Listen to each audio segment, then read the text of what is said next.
मृत्यु वृक्ष का रहस्य।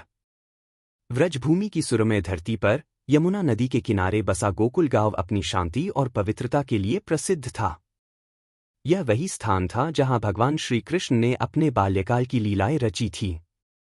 उनके नटखट कारनामे और चमत्कारी घटनाएं आज भी जनमानस में जीवंत है। परंतु गोकुल की एक ऐसी घटना है जो समय की धुंध में खो गई। यह कहानी उसी रहस्यमय घटना की है जिसे मृत्यु वृक्ष का रहस्य कहा जाता है। श्री कृष्ण के बाल्यकाल की नटखट लीलाओं में माखन चोरी, गोपियों को सताना और अपने सखाओं के साथ मस्ती करना प्रमुख थे।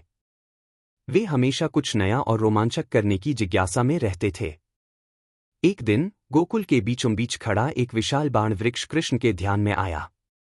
गांव के लोग इस वृक्ष को मृत्यु वृक्ष कहते थे। कहा जाता था कि जो भी इस वृक्ष के पास जाता वह वापस नहीं लौटता।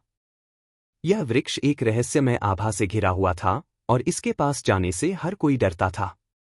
एक दिन कृष्ण ने अपने सखा बलराम और सुदामा के साथ मिलकर इस वृक्ष के रहस्य को जानने की ठानी। तीनों ने मिलकर योजना बनाई और वृक्ष के पास जाने का निर्णय लिया। उनके मन में किसी भी प्रकार का भय नहीं था, क्योंकि वे जानते थे कि कृष्ण स्वयं भगवान विष्णु के अवतार हैं और कोई भी बुरी शक्ति उनका बाल भी बांका नहीं कर सकती। कृष्ण, बलराम और सुदामा ने वृक्ष के पास पहुंचने की योजना बनाई। वे सुबह सुबह, जब गांव के लोग अपने अपने कामों में व्यस्त होते, तब वृक्ष के पास गए। जैसे ही वे वृक्ष के पास पहुंचे, उन्हें वहां एक अजीब सी शांति का अनुभव हुआ। वृक्ष के चारों ओर एक अदृश्य बल था जिसे पार करना आसान नहीं था। जैसे ही कृष्ण ने वृक्ष को छुआ, उन्हें वहां से एक रहस्यमय ध्वनि सुनाई दी। यह ध्वनि मानो किसी की करुण पुकार हो।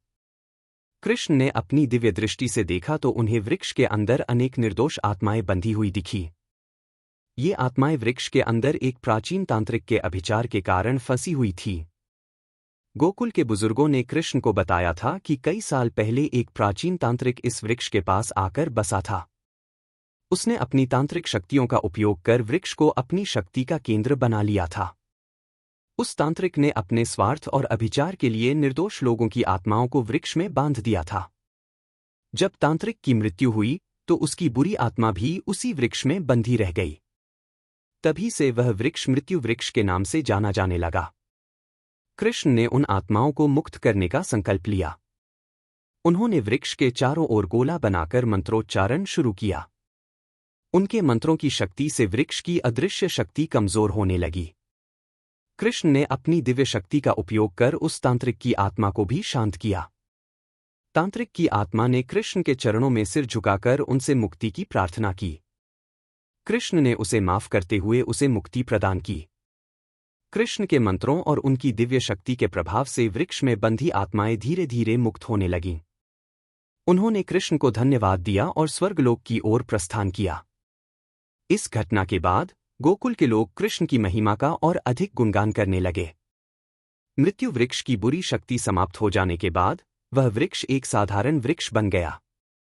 गोकुल के लोग अब वहां जाने से नहीं डरते थे। उस वृक्ष के नीचे अब वे पूजा और ध्यान करते थे। कृष्ण की इस अद्वितीय लीला ने गोकुलवासियों के मन में उनके प्रति अटूट श्रद्धा और भक्ति उत्पन्न कर दी। गोकुल के लोग अब उस वृक्ष को जीवन वृक्ष के नाम से पुकारने लगे। वहां पर रोज सुबह और शाम को आरती और भजन होते थे। लोग वहां आकर अपने दुख और कष्टों को भूल जाते थे। उस वृक्ष के नीचे बैठकर ध्यान करने से लोगों को शांति और आनंद का अनुभव होता था। गोकुल का हर निवासी अब कृष्ण को भगवान के रूप में मानने लगा था। कृष्ण ने गोकुलवासियों को यह संदेश दिया कि सच्ची श्रद्धा और भक्ति से ही सभी कष्टों का निवारण संभव है। उन्होंने बताया कि अधर्म और अन्याय का अंत अवश्य होता है, चाहे वह कितनी भी बड़ी शक्ति क्यों न हो। सच्चाई और धर्म की विजय अवश्य होती है। मृत्यु वृक्ष का रहस्य एक अद्वितीय घटना थी जिसने गोकुलवासियों के जीवन को बदल दिया। इस घटना ने उन्हें यह सिखाया कि ईश्वर की सच्ची भक्ति और श्रद्धा से हर बाधा को पार किया जा सकता है। कृष्ण की यह लीला आज भी जनमानस में जीवंत है और उनके भक्त इसे प्रेरणा के रूप में देखते हैं। इस कहानी से हमें यह सीख मिलती है कि जीवन में कितनी भी कठिनाइयां क्यों न आएं, सच्ची भक्ति और दृढ़ निश्चय से हर कठिनाई का समाधान संभव है। श्री कृष्ण का जीवन और उनकी लीलाएं हमें सच्चाई, धर्म और भक्ति की राह पर चलने की प्रेरणा देती है।